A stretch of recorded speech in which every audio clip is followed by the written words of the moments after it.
మన పూర్ణిమలో కళ్యాణం కమనీయం సేల్స్ ప్రతి 15,000 రూపాయల కొనుగోలుపై కంచి కాటన్ శారీ ఉచితం.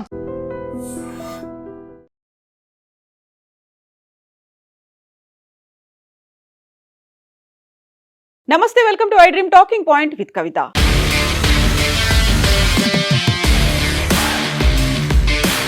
అనివార్య కారణాల వల్ల అనుకోకుండా వచ్చినటువంటి జూబ్లీ హిల్స్ అసెంబ్లీ ఉప ఎన్నికకి సంబంధించి అన్ని పార్టీలు ప్రతిష్టాత్మకంగా తీసుకుంటున్నాయి.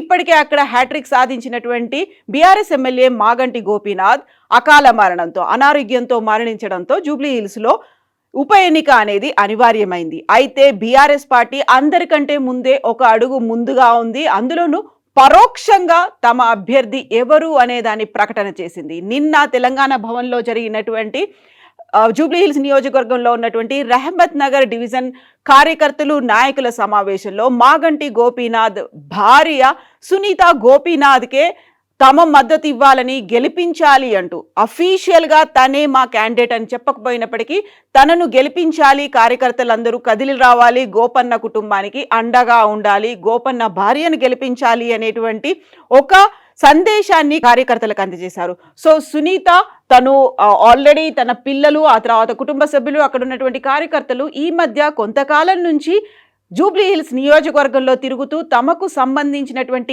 క్యాడర్ని కలుసుకునే పనిలో భాగంగా ఉన్నారు. 3 పార్టీలు అయితే ప్రతిష్టాత్మకంగా తీసుకున్నాయి. ఇక్కడ బీఆర్ఎస్ పార్టీలో 3వసారి గెలిచినటువంటి గోపీనాథ్ మొదటిసారి తను ఎమ్మెల్యేగా అయినప్పుడు టీడీపీలో ఉన్నారు, టీడీపీ నుంచి టీఆర్ఎస్కి వచ్చారు. ఆ తర్వాత వరుసగా 2 ఎన్నికలు అంటే 3 సార్లు హ్యాట్రిక్ అయింది. కాబట్టి 4వసారి అనుకోకుండా వచ్చినటువంటి ఉప ఎన్నిక కూడా గోపన్న కుటుంబానికే చెందాలి. అందులోనూ కేసీఆర్ మళ్ళీ సీఎం కావాలంటే జూబ్లీ హిల్స్ ఉప ఎన్నికల్లో సత్తా చాటాలి అనేటువంటి మాట కేటీఆర్ చెప్పారు. జూబ్లీ హిల్స్ నుంచే బీఆర్ఎస్ జైత్ర యాత్ర మొదలవ్వాలి అనేటువంటి ఒక సందేశాన్ని కార్యకర్తలకు అందజేశారు. ఎట్ ద సేమ్ టైం ఇప్పుడు తెలంగాణలో ప్రభుత్వంలో ఉన్నటువంటి కాంగ్రెస్ పార్టీ కూడా జూబ్లీ హిల్స్ మీద కన్నేసింది. గతంలో 2023లో అసెంబ్లీ ఎన్నికలు జరిగినప్పుడు జిహెచ్ఎంసీ లిమిట్లో అంటే హెచ్ఎండిఏ పరిధిలో గ్రేటర్ హైదరాబాద్ లిమిట్స్లో ఉన్నటువంటి ఏ ఒక్క స్థానాన్ని గెలుచుకున్నటువంటి కాంగ్రెస్ పార్టీ కంటోన్మెంట్ ఉప ఎన్నిక అక్కడ కూడా లాస్య నందిత, సిట్టింగ్ ఎమ్మెల్యే లాస్య నందిత అకాల మరణంతో చనిపోవడంతో వచ్చినటువంటి ఉప ఎన్నికలో మొట్టమొదటిసారి ఒక కాంగ్రెస్ ఎమ్మెల్యేని కంటోన్మెంట్ నుంచి గెలిపించుకుంది. అందులోనే ఇప్పుడు జూబ్లీ హిల్స్కి సంబంధించి ఈ స్థానాన్ని కైవసం చేసుకోవాలని కాంగ్రెస్ పార్టీ కూడా భావిస్తుంది. At the same time Jubilee hills నియోజకవర్గం సికింద్రాబాద్ పార్లమెంటు పరిధిలో ఉంటుంది. కాబట్టి కిషన్ రెడ్డి, కేంద్ర మంత్రి కిషన్ రెడ్డి, సికింద్రాబాద్కి ప్రస్తుతం సిట్టింగ్ ఎంపీగా ఉన్నటువంటి కిషన్ రెడ్డి కూడా జూబ్లీ హిల్స్ మీద కన్నేశారు. బీజేపీ కూడా అక్కడ సరైనటువంటి అభ్యర్థిని నిలబెట్టాలి అనేటువంటి చూస్తోంది.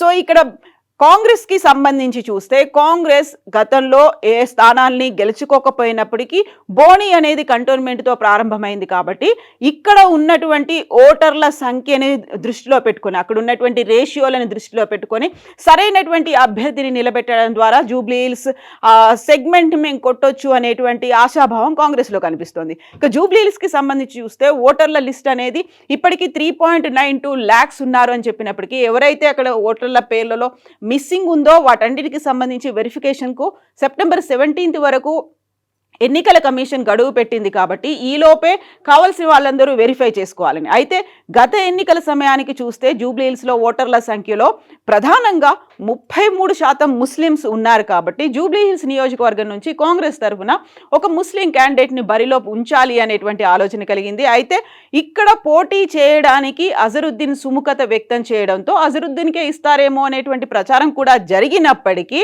నామినేటెడ్ ఎమ్మెల్సీల కోటాలో గతంలో కోదండరాం, ఆజం ఖాన్ వాళ్ళు తప్పుకోవాల్సి వచ్చింది. ఆ తర్వాత ఇమ్మీడియట్గా సీఎం రేవంత్ రెడ్డి తర్వాత ప్రదేశ్ కాంగ్రెస్ కమిటీ కూడా అధిష్టానానికి పంపించినటువంటి లిస్ట్లో 2 పేర్లు ఖరారయ్యాయి. అందులో కోదండరాం ఉన్నారు, అజరుద్దీన్ ఉన్నారు. సో అజరుద్దీన్ ఇప్పుడు జూబ్లీ హిల్స్ నియోజకవర్గం నుంచి బరిలో ఉండకపోయినప్పటికీ ఆయనను ఎమ్మెల్సీగా ఎంపిక చేస్తున్నారు. కాబట్టి ఇక్కడ ఉన్నటువంటి ముస్లిం జనాభా, ముస్లిం ఓటర్లు 33% చాలా కీలకమైనటువంటి, క్రియాశీలకమైనటువంటి ఓట్లు ఉన్నందున అక్కడ ఒక స్ట్రాంగ్ హోల్డ్ ఉన్నటువంటి క్యాండిడేట్ను నిలపాలి అని. ఒకవేళ కాంగ్రెస్ నుంచి అలాంటి అభ్యర్థి దొరకకపోతే ఆల్రెడీ బరిలో ఇక్కడ దిగడానికి కూడా కాంగ్రెస్ పార్టీ తరఫున చాలా మంది ఆశావహులు ఎదురు చూస్తూ ఉన్నారు. అందులోనూ పీజేఆర్ కుమార్తె విజయారెడ్డి కూడా ఉన్నప్పటికీ నవీన్ యాదవ్ కూడా తనంతట తనుగా తనకు సంబంధించినటువంటి ప్రచారాన్ని, క్యాంపెయిన్లని ఫోన్లలో కూడా క్యాంపెయిన్ చేస్తూ వాయిస్ రికార్డింగ్స్తో కూడా తనకి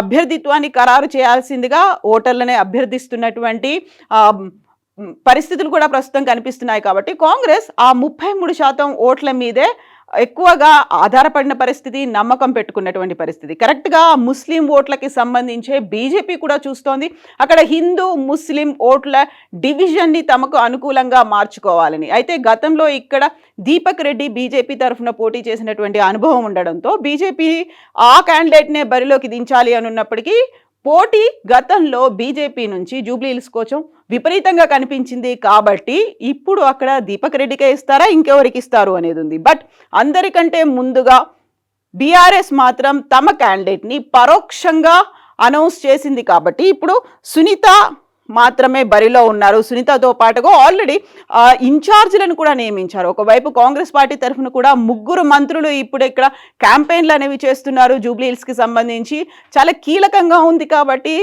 తాము ఈ స్థానాన్ని కైవసం చేసుకోవాలని, కాంగ్రెస్ తమ పట్టు నిలుపుకోవాలని బీఆర్ఎస్ కూడా ఉన్నటువంటి నేపథ్యంలో ఆల్మోస్ట్ ఒక నెల రోజులుగా జూబ్లీహిల్స్ సంబంధించి అక్కడ ఉన్నటువంటి కార్పొరేషన్కి సంబంధించి మున్సిపల్ కార్పొరేషన్లో ఇక్కడ 3 డివిజన్లు ఉన్నాయి. ఆ 3 డివిజన్లో 7, 8, 9 అనేవి ఉన్నాయి. కాబట్టి ఈ 3 డివిజన్లకి సంబంధించి ఇన్ఛార్జీలను కూడా వేశారు.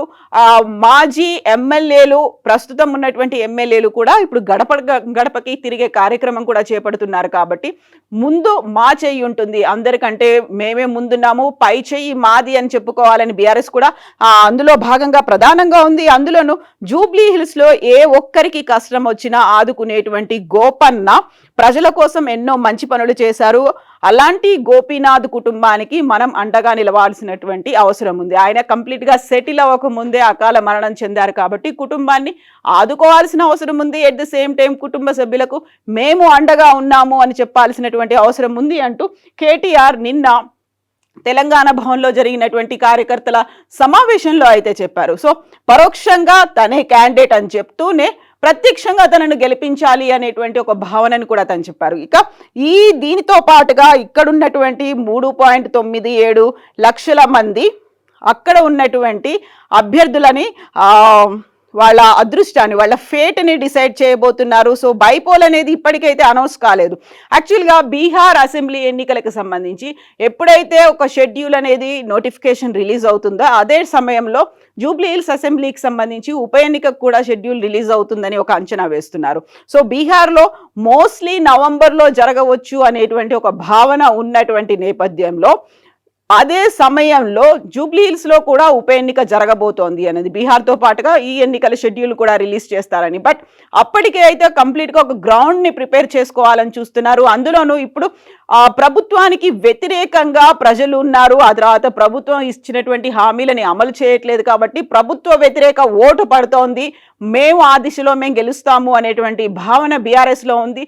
కేసీఆర్ సీఎం అవడానికి ఒక జైత్ర యాత్ర జూబ్లీహిల్స్ నుంచే మొదలు పెట్టాలి అనేటువంటి భావన. అయితే అక్కడున్నటువంటి ఓటర్లు చాలా కీలకంగా ఉన్నారు. ఎట్ ద సేమ్ టైం గతంలో ఇక్కడ జరిగినటువంటి పోల్ పర్సెంటేజ్ చూసినప్పటికి కూడా 2023లో జరిగినటువంటి పోలింగ్లో, లేకుంటే అంతకుముందు జరిగినటువంటి పోల్ పర్సెంటేజ్ ఈవెన్ అసెంబ్లీయే కాదు పార్లమెంట్లో కూడా 50% కూడా మించట్లేదు. సో ప్రధానమైనటువంటి అసెంబ్లీ, పార్లమెంట్కి జరిగినటువంటి ఎన్నికల్లో కూడా అంత పోల్ పర్సెంటేజ్ 50% పోల్ పర్సెంటేజ్ నమోదు అవనప్పుడు ఇప్పుడు బైపోల్కి సంబంధించి ఎంత పోల్ పర్సెంటేజ్ నమోదవుతోంది? ఇది ఒక రకంగా ఎన్నికల సంఘానికి కూడా సవాల్గా ఉన్నటువంటి వ్యవహారం. ఎందుకంటే సిటీలో ఉంది, సెంటర్ ఆఫ్ ద సిటీ అయినప్పటికీ కూడా ఇక్కడ ఎడ్యుకేటర్స్ ఎంతమంది ఉన్నారో అలాగే స్లమ్ ఏరియాల్లో కూడా ఉన్న వాళ్ళు ఉన్నారు. సో మెయిన్ పాష్ కాలనీలో కంటే స్లమ్ ఏరియాలోనే ఎక్కువగా ఓటింగ్ పర్సెంటేజ్ నమోదు అవుతున్నప్పటికీ ఇంకా అవగాహన పెరగాల్సినటువంటి అవసరం ఉంది అనేటువంటి భావన. ఎట్ ద సేమ్ టైం అందులో భాగంగా ప్రచారాన్ని కూడా ఎక్కువ చేయాల్సినటువంటి అవసరం ఎన్నికల సంఘానికి కూడా ఉంది. సో ఇటు ప్రధానమైనటువంటి 3 పార్టీలతో పాటు ఎంఐఎం కూడా బరిలోకి దిగుతుందా అనేటువంటి ఒక క్వశ్చన్ మార్క్ కూడా కనిపిస్తుంది. ఎందుకంటే ఎంఐఎం చాలా కీలకమైనటువంటి క్రూషియల్ రోల్ జూబ్లీహిల్స్లో ప్లే చేయబోతోంది. అందులో నవీన్ యాదవ్ గతంలో ఎంఐఎం నుంచే బరిలోకి దిగాడు కాబట్టి, అందులోనూ కోరబండ డివిజన్ కావచ్చు, ఇప్పుడు మున్సిపల్ కార్పొరేషన్లో ఎంఐఎం ఆధీనంలోనే ఉన్నాయి. ఎంతైతే ఓల్డ్ సిటీలో ఎంఐఎం హవా కనిపిస్తుందో అందులో జూబ్లీహిల్స్లో కూడా ఎంఐఎం హవా అలాగే కనిపిస్తుంది. కాబట్టి ఎంఐఎం కూడా కీలకమైనటువంటి కీ రోల్ ప్లే చేయబోతోంది. సో ఇప్పుడు బీఆర్ఎస్, బీజేపీ, కాంగ్రెస్, ఎంఐఎంతో పాటుగా ఈ ఎన్నికల సంఘం కూడా ప్రతిష్టాత్మకంగా తీసుకోబోతోంది. పోల్ పర్సంటేజ్ని పెంచాలి అనేటువంటి భావన, అందుకు తగ్గట్టుగా అవగాహన, ప్రచారాన్ని కల్పించడంలో ఎట్ ద సేమ్ టైం గడువులోపు ఓట్లకి సంబంధించి వ్యక్తులు తమని ఓటర్లుగా నమోదు చేసుకునేటువంటి ప్రక్రియ సెప్టెంబర్ 17తో ముగుస్తుంది. కాబట్టి ఓటర్లుగా ఇప్పటిదాకా ఒకవేళ డిలీట్ అయిపోయినా, లేకుంటే తమ పేరు లేకపోయినా ఎంటర్ చేసుకోవాలనుకునేటువంటి అర్హులు ఎవరైనా ఉంటే అందులో ఎంటర్ చేసుకోవచ్చు. సో 3 ప్రధాన పార్టీలు ఎట్ ద సేమ్ టైం ఎవరు గెలుపు ఉండబోతోంది, ఎవరు జూబ్లీహిల్స్ని కైవసం చేసుకోబోతున్నారు అనేది ఆల్రెడీ వీటికి సంబంధించి ఒక ఛాలెంజ్లు, సవాళ్ళు కొనసాగుతున్నట్టే బెట్టింగ్లు కూడా కొనసాగుతున్నాయి. యాక్చువల్గా జూబ్లీహిల్స్ ఉప ఎన్నికకి సంబంధించి ఇప్పటికీ అఫీషియల్గా డేట్ రాలేదు. అఫీషియల్గా ఏ పార్టీ తమ అభ్యర్థుల్ని కన్ఫర్మ్ చేయకపోయినప్పటికీ, అనౌన్స్ చేయకపోయినప్పటికీ కొనసాగుతున్నటువంటి ఈ బెట్టింగ్లతో పాటుగా ఎవరు గెలుస్తారు అనేటువంటి ఒక డిస్కషన్ కూడా మొదలైంది. యాక్చువల్గా జూబ్లీహిల్స్ ఉప ఎన్నిక ఎవరి సొంతం అవుతుంది, ఏ పార్టీ గెలుచుకోబోతుందని మీరు భావిస్తున్నారో కామెంట్స్ రూపంలో తెలియజేయండి. And for more videos, Please subscribe to iDream. Please subscribe to iDream. Please subscribe iDream. And please subscribe to iDream. For more videos, subscribe to iDream. Please like, share and subscribe to the channel. Congratulations, iDream. Subscribe to iDream. Subscribe to iDream. so subscribe to iDream Media. iDream ki iDream team andarki huge congratulations. Please subscribe iDream Media. Please subscribe to iDream. Subscribe iDream. Please subscribe to iDream. iDream అంటే నా కళల ఛానల్ను subscribe చేసుకున్న నోరు తిరుగుతలేదు, మీరైతే గంట గుర్తు కొట్టండి. For more such videos, please subscribe to iDream. Subscribe to iDream. Please subscribe to iDream. Please subscribe iDream Media. Please do subscribe to iDream. Please subscribe to iDream Media. For best entertainment and information, please subscribe iDream. And don't forget to subscribe to iDream.